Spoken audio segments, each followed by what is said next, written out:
सबसे पहले तो यही है कि मौत सबकी होनी है, लेकिन मौत मौत में फर्क है। क्या फर्क है?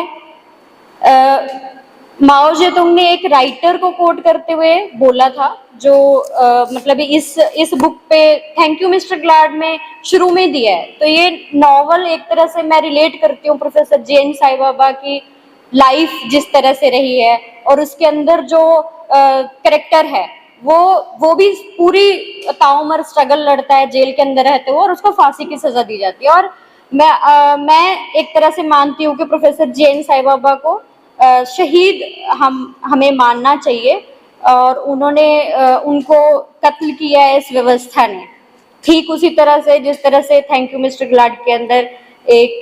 प्रिजनर को, पॉलिटिकल प्रिजनर को मारा जाता है, फांसी की सजा होती है। तो उसके अंदर लाइनें हैं शुरू में ही, बुक शुरू होने से पहले, कि मरना तो सबको है पर मौत मौत में फर्क होता है। एक पुराने लेखक जुमा श्यान ने बोला था, मौत चाहे सबको आनी है पर ये ताई पहाड़ से भी भारी हो सकती है। जो चाइना के अंदर एक बहुत बड़ा पहाड़ है, वो पर ताई पहाड़, एक मौत जो ताई पहाड़ से भी ज्यादा भारी हो सकती है, और एक मौत जो पंख से भी हल्की हो सकती है। लोगों के लिए मरना ताई पहाड़ से भी भारी मौत मरना है, पर फांसीवादियों के लिए काम करना और उनके लिए मरना, लुटेरों के लिए मरना, पंख से भी हल्की मौत मरना है।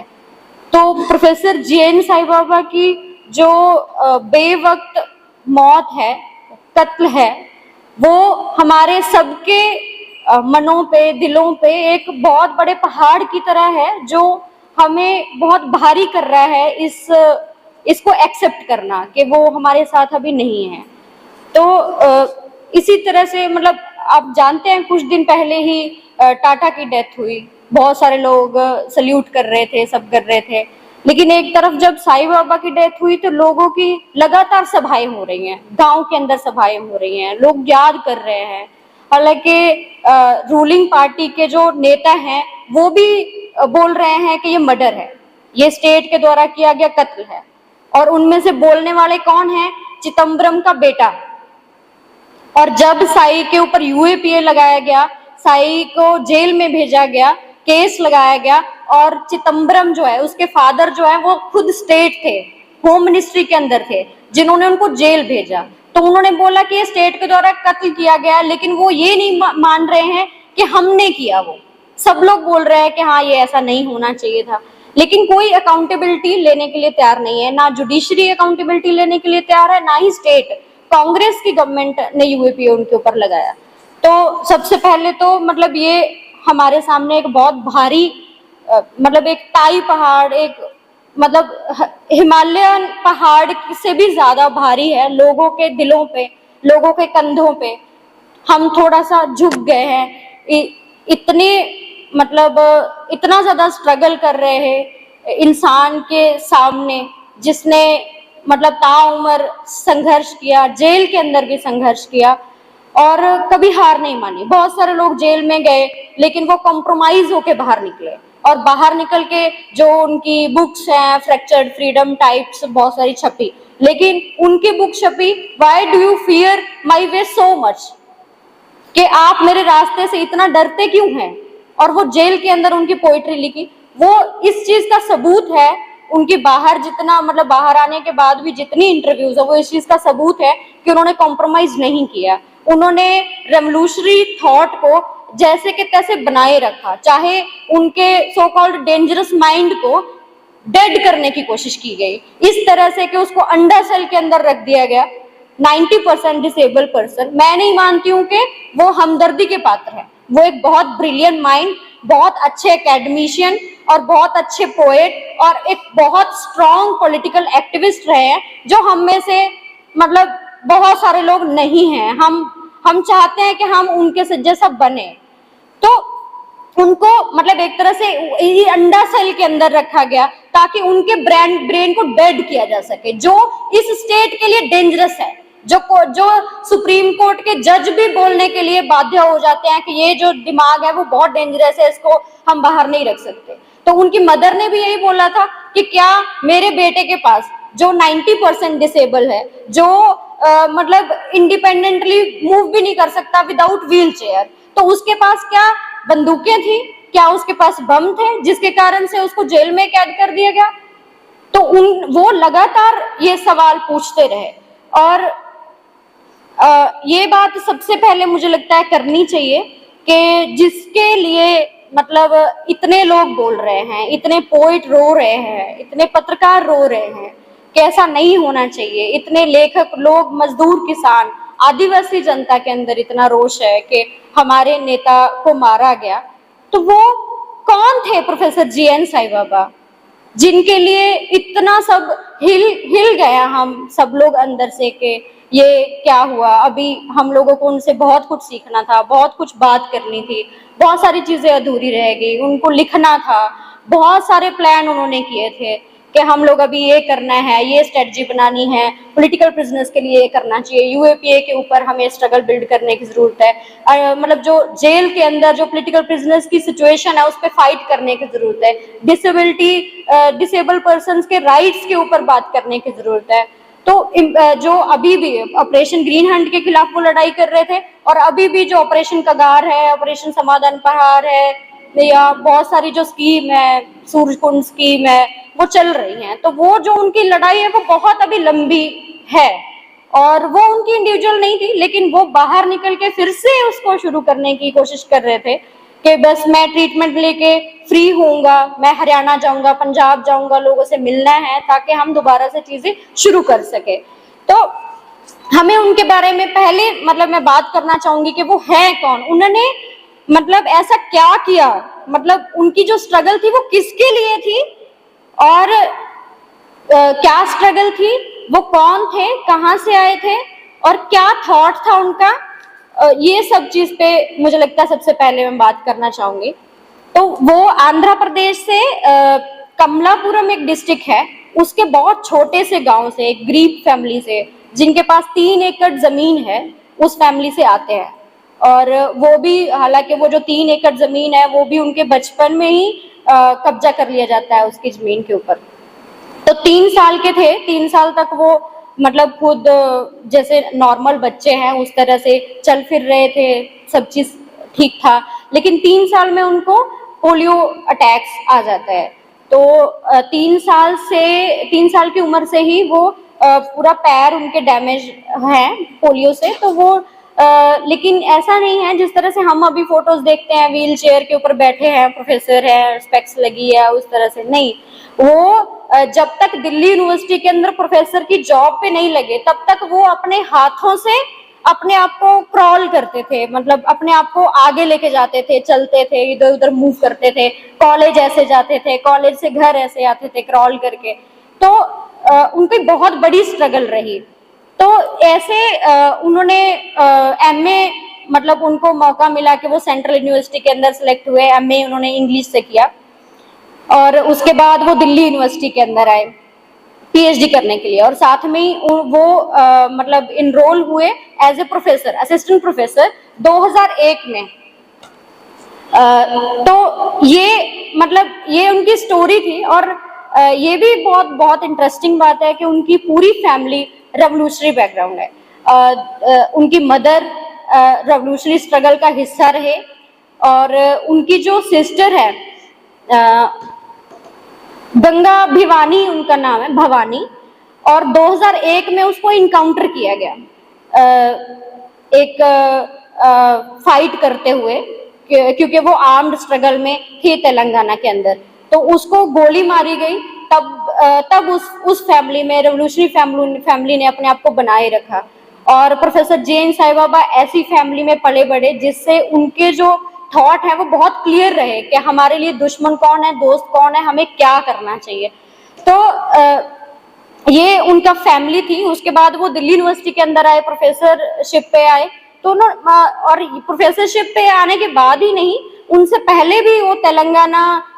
फ्रीडम के लिए, तेलंगाना अलग स्टेट होनी चाहिए, इसके लिए लड़े। तो जिसके कारण से 2014 में तेलंगाना फॉर्म हुआ, अलग सेपरेट तेलंगाना। और अगर हम देखें तो तेलंगाना की लड़ाई भी साई की लड़ाई नहीं थी, हम देखते हैं कि जो स्टेट बनती है उस स्टेट के ही लोग सिर्फ फाइट करते हैं, लेकिन वो लीड रोल प्ले किए उस पूरी कमेटी का, जो कमेटी इस तेलंगाना मूवमेंट को लीड कर रही थी। तो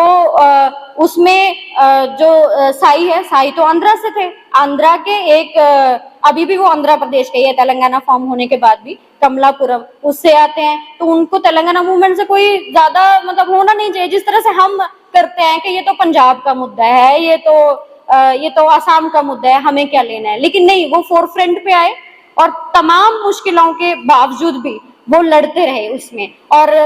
वो मतलब आज हमारे सामने है तेलंगाना जब फॉर्म होता है तो केसीआर जो सीएम बने उसके बाद तेलंगाना के, तो वो उनके साथ रहे, उनके साथ उनके अंडर काम किया और वो सीएम बन गए, क्योंकि उन्होंने समझौता किया, रूलिंग क्लास के साथ समझौता किया, रूलिंग पार्टीज के साथ समझौता किया, स्टेट के साथ समझौता किया, और ऐसी गवर्नमेंट चलाई जो उसी लूट और शोषण के ऊपर ही खड़ी रही, जिसके खिलाफ ये तेलंगाना मूवमेंट बिल्ड हुआ था कि हमें डेमोक्रेटिक तेलंगाना चाहिए। तो साई उसका पार्ट रहे कंटिन्यूसली, बहुत सारा स्टेट रिप्रेशन के बावजूद भी वो उसमें रहे। उसके बाद मतलब बहुत सारी मतलब मैं नोट कर रही थी कि वो किस किस चीज में रहे। मेजर जो उनका कंट्रीब्यूशन रहा है वो against operation green Hunt campaign, nation wide और इंटरनेशनल लेवल पे कैंपेन उन्होंने चलाया। ये क्या था ऑपरेशन ग्रीन हंट? जब दिल्ली यूनिवर्सिटी के अंदर एक उनके पास जॉब थी, सिक्योर थे, फैमिली के साथ नॉर्मल रह सकते थे, नॉर्मल लाइफ जी सकते थे, किताबें पढ़ते, वो सिर्फ लिखते, और शायद इतना भी जरूरत नहीं थी उनको लिखने की, वो क्लासरूम में जाते, जिस तरह से जॉब लेके बहुत सेल्फिश किस्म के हमारे प्रोफेसर्स टीचर्स हो जाते हैं कि हमें सिर्फ पैसा मिल रहा है, हमें तो सिर्फ ऐश करनी है, बस उतने से मतलब है, हमें जनता से क्या लेना देना है कि किसको गोली लग रही है, किसके रेप हो रहे हैं, आदिवासी लोगों के रेप हो रहे हैं, गांव के गांव जलाए जा रहे हैं। लेकिन उन्होंने ये चुना, उन्होंने देखा, क्योंकि मतलब वो जिस तरह से अपनी पोइट्री के अंदर लिखते हैं ना कि my heart full of love of people, my heart with full of love in मतलब लव ऑफ पीपल। तो ये मतलब उनके दिल के अंदर जो एक दर्द था आम जनता का, आदिवासियों का, आदिवासी महिलाओं का, दलितों का, किसान मजदूर जो स्ट्रगल कर रहे हैं उनका, तो ये ऑपरेशन ग्रीन हंट क्या था जिसके कारण से उनकी पहचान बनी, जिसके कारण से हम भी आज जब उनको याद करते हैं तो forum against war on people के लीडर के तौर पे याद करते हैं कि उन्होंने लीड किया इस मूवमेंट को तमाम थ्रेट्स के बावजूद भी। वो ये था 2005 में बहुत सारे लोगों को पता होगा कि सल्वा जुडम शुरू किया गया, जिसमें हंड्रेड्स जो आदिवासी गांव हैं जला दिए गए, पैरामिलिट्री फोर्सेस लगाया गया। और 2009 में सितंबर के अंदर ही 20 ट्रूप्स जो कंपनीज हैं वो भेजी गई इंडियन गवर्नमेंट के द्वारा कि हमें नक्सलिज्म से फाइट करना है, तो हमें जो गन के साथ फाइट करना है और उनको मतलब गन डाउन करेंगे, हम कत्लेआम करने के लिए पूरा भेजा। तो तब ये ऑपरेशन लॉन्च किया गया सल्वा जुडम, और सल्वा जुडम जब बैन किया गया तो ऑपरेशन ग्रीन हंट शुरू किया गया, सिर्फ नाम बदला गया, क्योंकि उसमें जो लीगल तौर पे फाइट किया गया कि इस तरह से कत्लेआम किया जा रहा है, और मतलब हंड्रेड्स जो महिलाएं हैं, आदिवासी महिलाएं हैं, उनके साथ मतलब गैंग रेप हो रहा है और वो पैरामिलिट्री फोर्सेस कर रहे हैं, उनकी ब्रेस्ट को काट दिया जा रहा है ताकि उनको सबक सिखाया जा सके कि आप आदिवासी वुमेन हैं, आप हमारे सामने खड़े होकर बात करने के लायक नहीं हैं, आप हिम्मत नहीं कर सकते। तो उनको इस लेवल पे रिप्रेशन फेस करना पड़ा। एक तरह से मतलब छोटे छोटे बच्चों को गोली मारी गई, उनके घरों के घर जला दिए गए। जब लोग जंगल की तरफ, वहां पे आज भी यही हालत है कि लोग पुलिस को देख के, फोर्स को देख के, पैरामिलिट्री फोर्सेस को देख के तुरंत अपने काम छोड़ के, महिलाएं, बच्चे, बूढ़े, जवान सब लोग जंगल की तरफ भागते हैं। तो जो लोग जंगल की तरफ भागे उनको भी मारा गया। ऐसा नहीं है कि सिर्फ जो गुरिल्लाज हैं, जो गन्स लेके लड़ रहे हैं स्टेट के खिलाफ, उनको मारा गया। बेदोष मतलब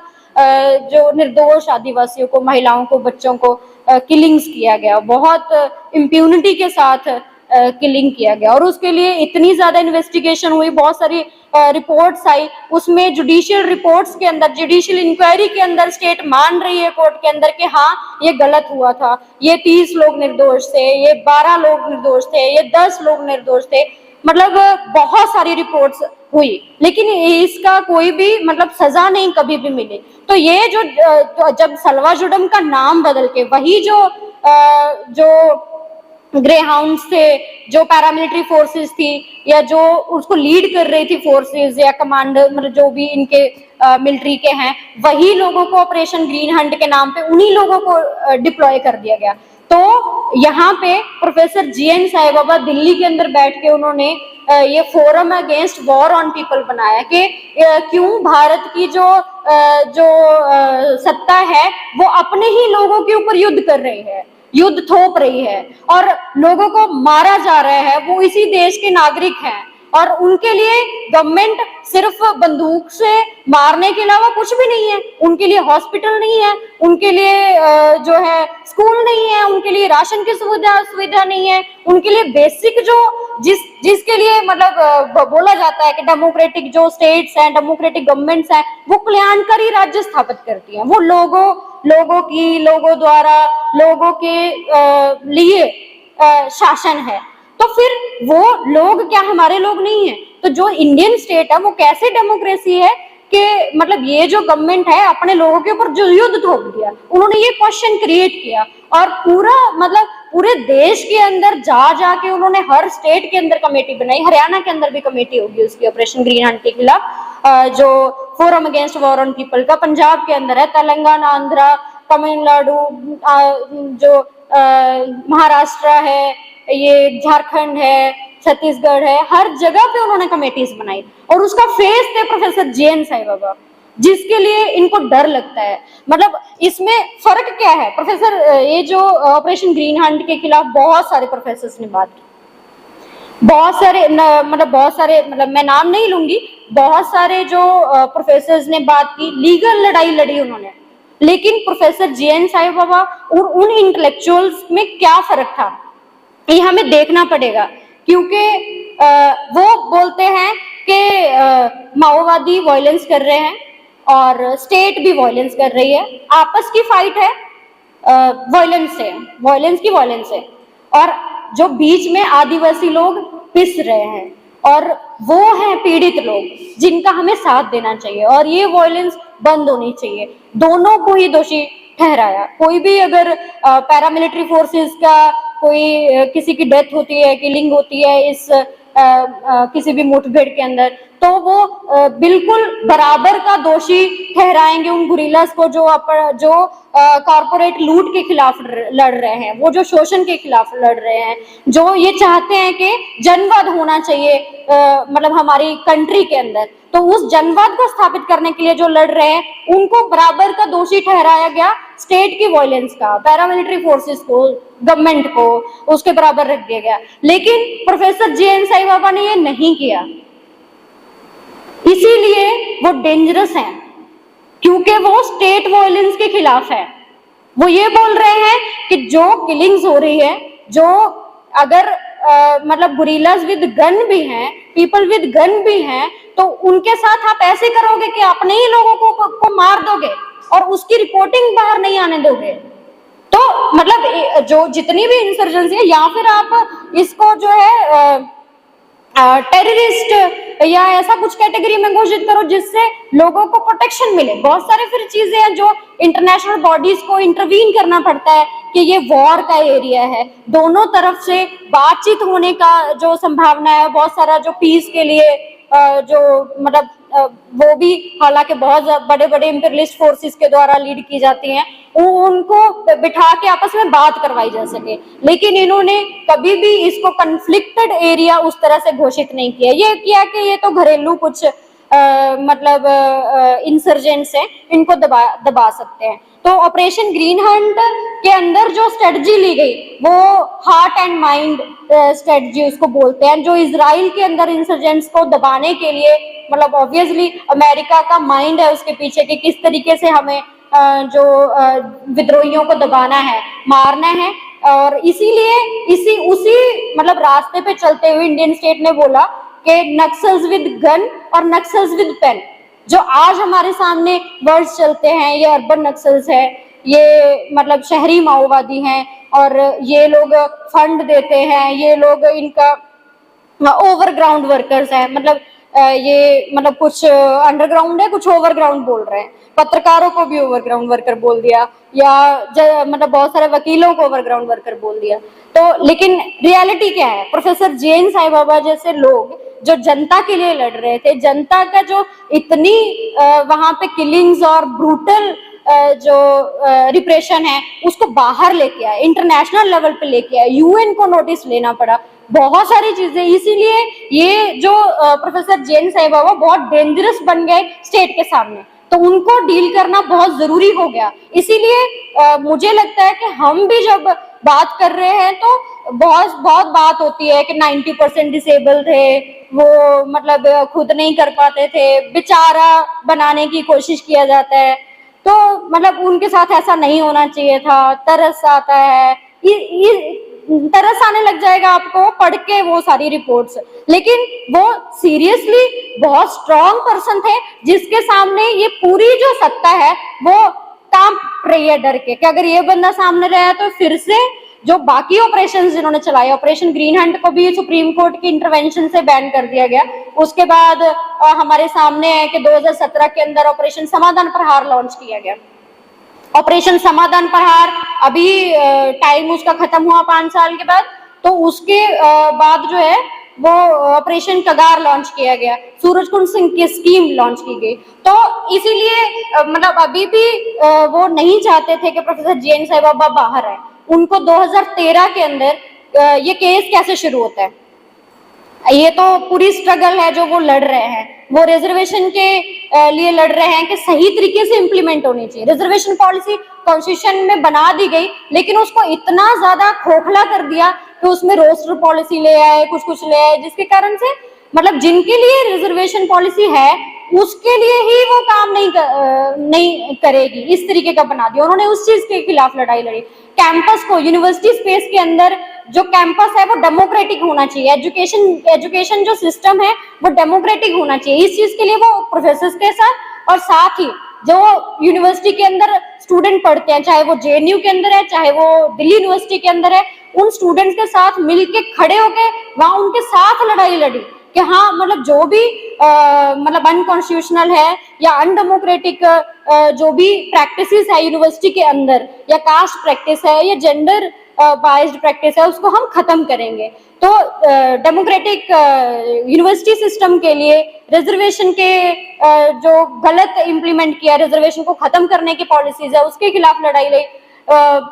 फ्री तेलंगाना मूवमेंट में लड़ाई रही, ऑपरेशन ग्रीन हंट के खिलाफ जो है लड़ाई लड़ी, और एक ऐसी फिलॉसफी को सामने लेके आए कि ऐसी सोसाइटी होनी चाहिए जिसमें जनवाद हो। जो एक प्रोफेसर जे.एन. साई बाबा के जो पार्टनर हैं वसंता, वो भी एक एक्टिविस्ट हैं, वो WSS का पार्ट है, वो PUCL का पार्ट है, वो मतलब जब तेलंगाना के अंदर रहे तो तब वो वहाँ पे CMS जो चैतन्य महिला संगम के अंदर महिलाओं के लिए होल टाइमर रह के उन्होंने काम किया, अपनी बेटी को मतलब उसके दादी के पास छोड़ के उन्होंने भी काम किया। तो वो एक लेटर लिखते हैं प्रोफेसर जे.एन. साई बाबा को कि मुझे बहुत सारे लोग पूछते हैं, पत्रकार सवाल पूछते हैं कि मैंने आपको पार्टनर के तौर पे क्यों चुना, तो मैं ये जवाब देती हूँ कि जब मैं ये देखती हूँ कि कितना मतलब जेंडर जो है मतलब फीमेल जो वुमेन रिप्रेशन है, ऑपरेशन है हर तरीके का, और एक पैट्रियार्कल सोसाइटी है जिसने लगातार महिलाओं के ऊपर वायलेंस की, और मैंने ऐसे इंसान को चुना है जो इस वायलेंस के खिलाफ खड़ा होकर लड़ा है। तो एक इक्वल सोसाइटी के लिए, एगैलिटेरियन सोसाइटी के लिए हम लोगों ने मिलकर सपना लिया कि हम एगैलिटेरियन सोसाइटी के लिए, जो बराबरी पे आधारित जो समाज के लिए हम लड़ेंगे। इसीलिए मैंने प्रोफेसर जे.एन. साई बाबा को चुना। तो इससे ये भी मतलब हम देख सकते हैं कि महिलाओं को लेके भी मतलब उनकी बहुत ही शार्प समझदारी रही है। अभी मतलब अपने मतलब बाकी सीक्वेंस में जो मैं बात रख रही हूँ उसमें बीच बीच में मुझे याद आ रहा है, इसलिए मैं बहुत फ्रेम्ड मतलब नहीं बोल रही हूँ। तो एक फोटो है जो वसंता ने पोस्ट किया अपने व्हाट्सएप पे या फेसबुक पे पोस्ट किया, सोशल मीडिया पे, जिसमें प्रोफेसर जैन साई बाबा और वसंता दोनों किचन के अंदर काम कर रहे हैं, खाना बना रहे हैं। तो एक तरह से ये दिखाता है कि हमारे सामने कितने ज्यादा एक्सक्यूज होते हैं कि मतलब हम तो बाहर काम करके आके थक गए, हम तो घर का काम नहीं कर सकते, लेकिन जो equal distribution of domestic labour है, जो घरेलू काम के अंदर कैसे बराबर की भागीदारी करना है महिलाओं के साथ मिलके, महिला और पुरुष का कोई डिवाइडेड काम नहीं है कि खाना सिर्फ महिला बनाएगी, इस चीज पे बहुत स्ट्रॉन्ग जो समझदारी उनकी रही और उसको प्रैक्टिस किया। ये नहीं कि मतलब बहुत हम में से बहुत सारे लोग हैं जो सिर्फ स्टेज से इक्वालिटी का बोलते हैं लेकिन प्रैक्टिस करना बहुत मुश्किल है। तो लेकिन उन्होंने वो प्रैक्टिस किया और मतलब दलित के लिए लगातार आवाज उठाई। ये सब मतलब उनके लिए हमारी जो रिस्पेक्ट है वो और ज्यादा बढ़ जाती है कि वो सिर्फ ऐसे नहीं कि मतलब एक इंटेलेक्चुअल बन के, एक प्रोफेसर बन के या फिर लेक्चर देंगे या फिर पोएम लिखेंगे या बड़े बड़े आर्टिकल्स लिख देंगे, हम मैगजीन चलाएंगे, नहीं, घर के अंदर और घर के बाहर दोनों जगह पे इक्वालिटी चाहिए। वो चाहे मतलब उनके जो पैट्रियार्कल सिस्टम के द्वारा दी गए जो राइट्स हैं उनको चाहे वो छीन ले वो लड़ाई, लेकिन उनको ऐसे जो सोसाइटी के द्वारा दिए गए ऐसे अधिकार नहीं चाहिए जो किसी के ऊपर हिंसा है, जो आदिवासी महिलाओं के ऊपर हिंसा है। तो उन्होंने उसके लिए भी लगातार आवाज उठाई। तो ये प्रोफेसर जैन साई बाबा थे और उनको 2013 में शुरू कैसे हुआ ये केस कि वो ऑपरेशन ग्रीन हैंड के खिलाफ स्ट्रगल कर रहे हैं। तो 2013 में आई थिंक सितंबर के अंदर रेड होती है। वो अहेरी एक जगह है, हमने किसी ने नाम भी नहीं सुना होगा, बहुत सारे प्रोफेसर बोलते हैं हमने तो नाम भी नहीं सुना था इस जगह का। ये है महाराष्ट्र के अंदर एक जगह है, वहां से एक छोटा सा थाना है अहेरी, मतलब एक एरिया का नाम है अहेरी थाना, उस एरिया के नाम पे अहेरी थाना बोला जाता है उसको। उसमें एक एफआईआर है बोले और चोरी हुआ है कुछ सामान, जो वहां की पुलिस है वो दिल्ली यूनिवर्सिटी के प्रोफेसर के घर पे चोरी हुआ सामान देखने आई है कि यहाँ पे है क्या। तो ये मतलब आज तक नहीं पता कि सामान कौन सा चोरी हुआ था, एफआईआर किसकी थी, कुछ नहीं, लेकिन उनका लैपटॉप सीज कर लिया गया, उनके मोबाइल सीज कर लिए गए, मतलब उनके जो पार्टनर का फोन था, सारे इलेक्ट्रॉनिक डिवाइस या फिर जो डेस्कटॉप थी जिसमें वो पीएचडी करवा रहे थे स्टूडेंट्स को, या इतने लंबे टाइम से उन्होंने बहुत सारा चीजें डेटा कलेक्ट करके बहुत सारी चीजें उनके दिमाग में चलती थी, प्रोजेक्ट वर्क कर रहे थे, वो सारा चीज सीज करके ले गए। और उसके बाद वो वापिस आते हैं 2014 में, जब वो कॉलेज से वापस आ रहे थे अपने घर के तरफ, एग्जाम में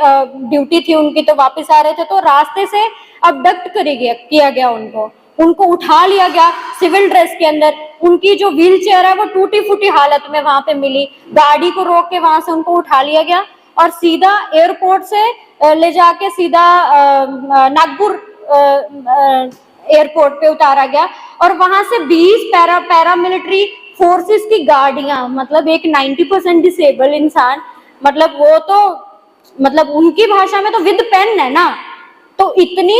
इतनी पैरामिलिट्री फोर्सेस के साथ। और प्रोफेसर साई बाबा ने ये बताया बाद में अपने पार्टनर को कि सब हर दिशा में बंदूकें लहराते हुए कि मतलब ये इस तरह से प्रोजेक्ट किया है कि हमने बहुत बड़े टेररिस्ट को पकड़ लिया गया, बहुत बड़ी सक्सेसफुल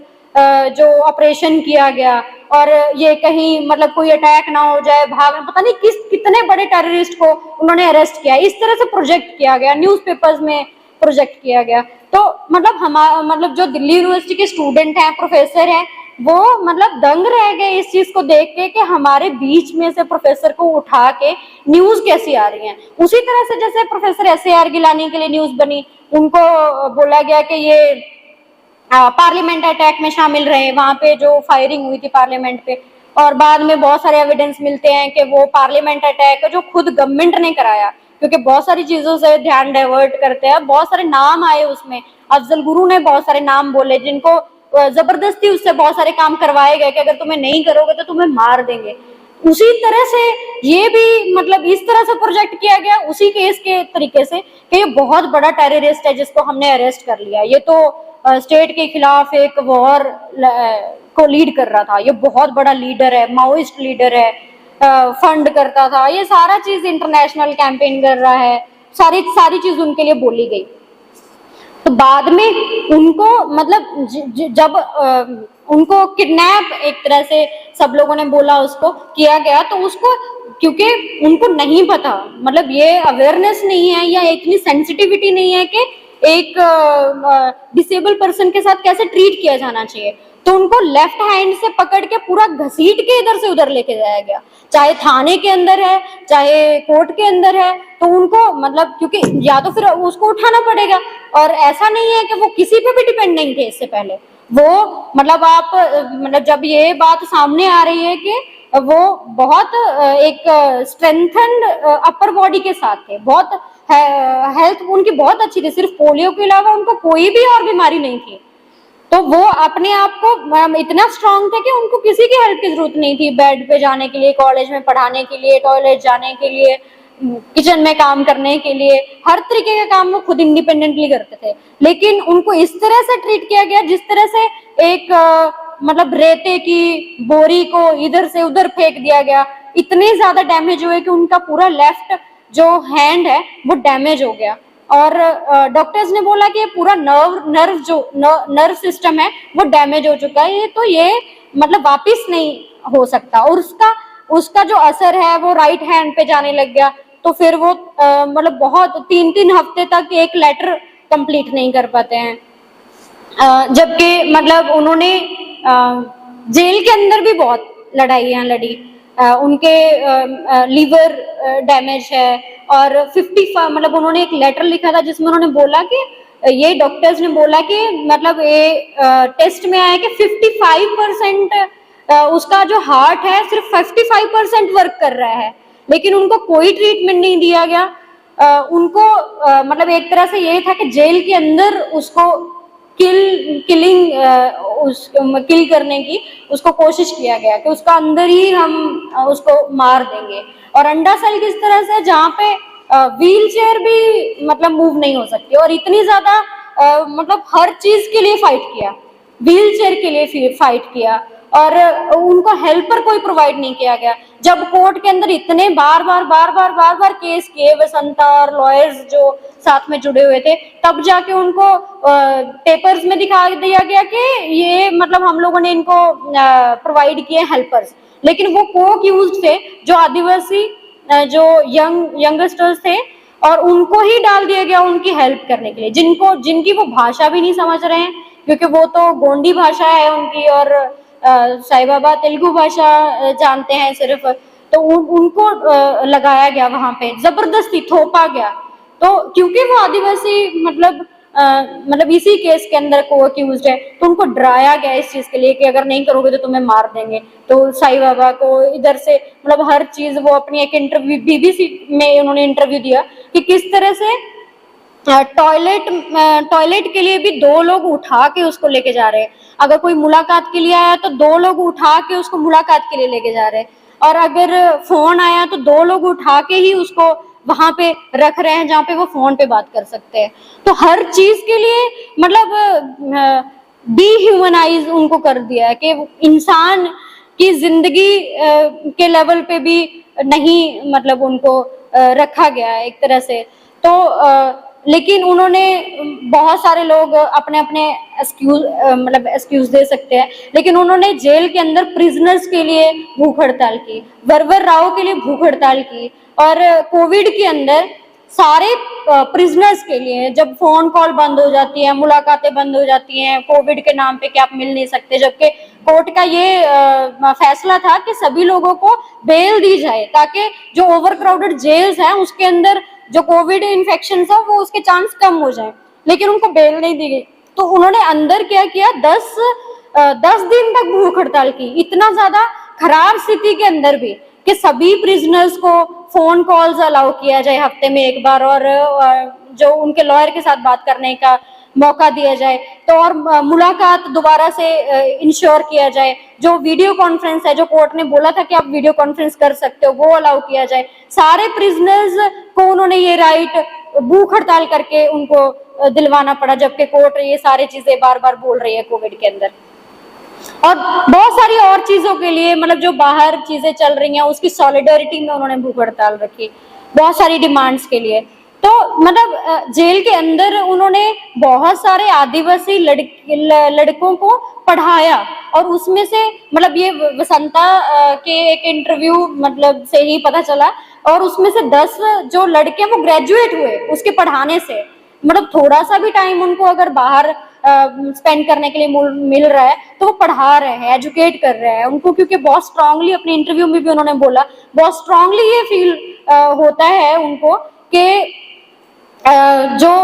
एजुकेशन जो है वो बहुत जरूरी है, क्योंकि एजुकेशन नहीं है, राइट्स का नहीं पता है, तो बहुत सारे लोग नहीं बोल पा रहे हैं। तो जो वो जेल के अंदर कर सकते हैं वो सिर्फ कर सकते हैं कि एजुकेट कर सकते हैं लोगों को, उनको इंग्लिश सिखा सकते हैं, पढ़ना सिखा सकते हैं, और उनको फिर कोर्स में एडमिशन करके जेल के अंदर भी कर सकते हैं। तो बहुत सारे लोग ग्रेजुएट हुए। तो ये मतलब प्रोफेसर जे.एन. साई बाबा की स्ट्रगल थी, और बाहर आने के बाद भी मतलब आपको वो मतलब बहुत सारी न्यूज उसके लिए पढ़ सकते हैं, लेकिन मैं थोड़ा बहुत उसमें जिक्र करूंगी कि 2022 के अंदर उनके क्विटल का डिसीजन आता है हाई कोर्ट से। उनके डिसीजन का ये था कि मतलब जो सैंक्शन है, सैंक्शन का जो प्रोसेस है वो पूरी तरीके से ठीक ही नहीं है, और सैंक्शन हुआ ही नहीं है, जिसके कारण से जितने एविडेंस लिए गए, जितना चीज सीज हुआ, उसका कोई भी मतलब फेयर नहीं है, क्योंकि उसका पूरा सीजर होना है, मतलब एक गवाह होने चाहिए उसके लिए कि कहाँ सीज हुआ, उसकी वीडियोग्राफी होनी चाहिए, सारा चीज। तो जब एविडेंस ही मतलब एविडेंसेस जिसके ऊपर केस पूरा टिका हुआ है, एविडेंसेस ही क्वेश्चन में आ गए, तो फिर आप ये कैसे मतलब उसको जेल में रख सकते हैं, जबकि 2017 के अंदर ही मतलब उनको कन्विक्ट कर दिया गया था, लाइफ इम्प्रिजनमेंट किया गया, और वो भी अंडर सेल के अंदर। वो भी ऐसा नहीं नॉर्मल प्रिजन, और अंडर सेल ऐसे है कि मतलब बहुत छोटा एक जेल के अंदर एक बहुत बंद जेल है, जिसके अंदर जो लोहे की जो ऊपर रॉड्स हैं सिर्फ, और वो किसी भी तरीके से प्रोटेक्ट नहीं करती है आपको, ना धूप से ना बारिश से, मतलब किसी भी तरीके का वेदर है वो आप डायरेक्टली अपने बॉडी पे झेलोगे, और उनको बेड नहीं दिया, सारी चीजें। तो ये सब चीज उनके साथ हुआ। तो जब वो बाहर भी आए तो सारा चीज इंटरव्यू में मतलब बहुत फाइट करके उन्होंने ये किया था कि हमें न्यूज़पेपर अलाउ किया जाए, कि हम न्यूज़पेपर पढ़ सकते हैं जेल के अंदर। तो एक दिन में 3 न्यूज़पेपर पढ़ते थे, हम लोग एक भी न्यूज़पेपर नहीं पढ़ते हैं। तो 3 न्यूज़पेपर पढ़ के मतलब जब हम लोग उसको मिले, मैं पर्सनली अगर बात करूं तो दिल्ली में जिस दिन दोबारा से उनको दिल्ली आए तो प्रेस कॉन्फ्रेंस के बाद हम मिले, तो वसंता ने इंट्रोड्यूस कराया, तो वो बोले कि हाँ मैं सारा चीज जानता हूँ, नवदीप के कैसे अरेस्टिंग हुई थी, शिव कुमार कैसे थे, टॉर्चर हुआ था, ये सारा चीज उन्होंने पूछा, सबका हालचाल पूछा। तो वो ऐसा नहीं लग रहा था, मतलब मुझे ऐसा फील हुआ कि मतलब बहुत ही मतलब कॉन्शियस एक माइंड के साथ मैं मीटिंग कर रही हूँ, जो 10 साल तक जेल के अंदर रहा, लेकिन किसी भी चीज से ऐसा नहीं है कि उनको नहीं पता, सारे आर्टिकल्स वो पढ़ रहे हैं। और जेल के अंदर ही ये बहुत इंटरेस्टिंग है कि जेल के अंदर ही उन्होंने नगुगी व थ्योंग का पूरी बुक ट्रांसलेट की, और वो जब बाहर आए तो वो छुपा के बाहर मतलब उसको निकलवाया उन्होंने, तेलुगु ट्रांसलेशन उन्होंने किया, क्योंकि तेलुगु लिखना तो बिल्कुल ही अलाउड ही नहीं था उसको जेल के अंदर। तो ये मतलब इतना कमिटमेंट के जो नगुगी व थ्योंग है उसका, वो बहुत फेमस है डीकोलोनाइजिंग द माइंड, और जो साम्राज्यवाद के खिलाफ जो स्ट्रगल के लिए, तो उन्होंने पूरी बुक उसकी ट्रांसलेट की। और हम मतलब हमें अपने आप पे बहुत से छोटा फील होता है कि हमारे पास तमाम इंस्ट्रूमेंट्स होने के बावजूद, हमारे पास मौके होने के बावजूद हम इतने एफर्ट्स नहीं करते हैं जितने उन्होंने किए। और ये उनके लिए मतलब उनके जो कलीग्स हैं, जो कॉमरेड्स हैं, वो बहुत ये बोलते हैं कि जो चीज उन्होंने एक बार बोल दिया कि एक कमिट किया, मैं वैसे ज्यादा टाइम ले रही हूँ मुझे लग रहा है, लेकिन उन्होंने जो चीज उन्होंने टास्क कमिट किया कि मैं करूंगा, और वो किसी भी हालत में होना है, वो करेंगे ही करेंगे। और एक मतलब अभी दिल्ली यूनिवर्सिटी के अंदर एक मीटिंग हो रही थी, उनके कोलीग है, वो बोल रहे थे कि मैं मतलब एक प्रोजेक्ट में मतलब मुझे किसी ने इंट्रोड्यूस करवाया कि ये मतलब जो प्रोफेसर हैं वो आपकी हेल्प कर सकते हैं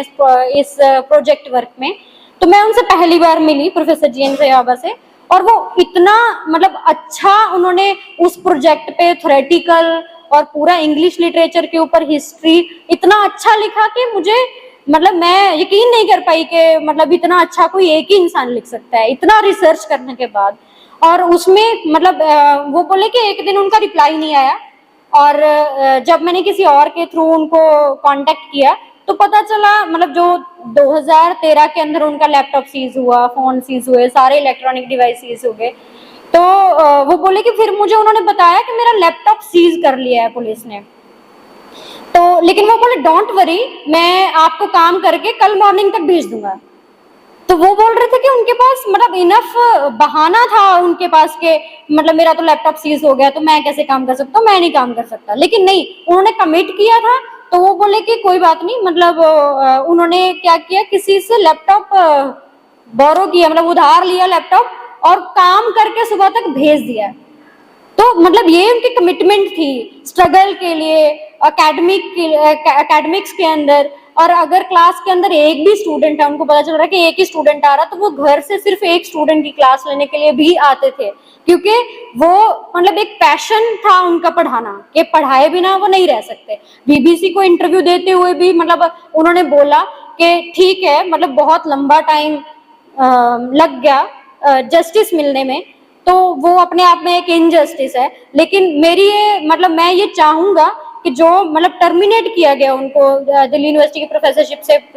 2019 या 20 के अंदर टर्मिनेट किया गया, उनको ऑर्डर दिया गया कि इनको हटा दिया गया, और जो पहले हाफ उनकी जो पेमेंट थी वो उनकी फैमिली को मिल रही थी वो भी बंद कर दी गई। तो उन्होंने बीबीसी को इंटरव्यू में ये रिक्वेस्ट की कि बाकी लोगों को भी, डीयू की अथॉरिटी को या स्टेट मतलब स्टेट को तो नहीं, डीयू की अथॉरिटी को, प्रिंसिपल को, कॉलेज को, के मुझे अभी अपने राइट के लिए, जो मैं एक प्रोफेसर की पोस्ट पे था, मुझे उसके लिए स्ट्रगल ना करनी पड़े, मुझे पढ़ाना है स्टूडेंट्स को, मैं पढ़ाए बिना नहीं रह सकता। तो वो बोलते हैं कि मुझे जेल के अंदर भी सपने आते थे कि एक पेड़ है, मतलब एक बड़ा एक ग्राउंड है, घास पे बैठे हुए हैं और एक पेड़ है बड़ा सा, और उसके अंदर मैं स्टूडेंट्स के साथ इंटरेक्शन कर रहा हूँ।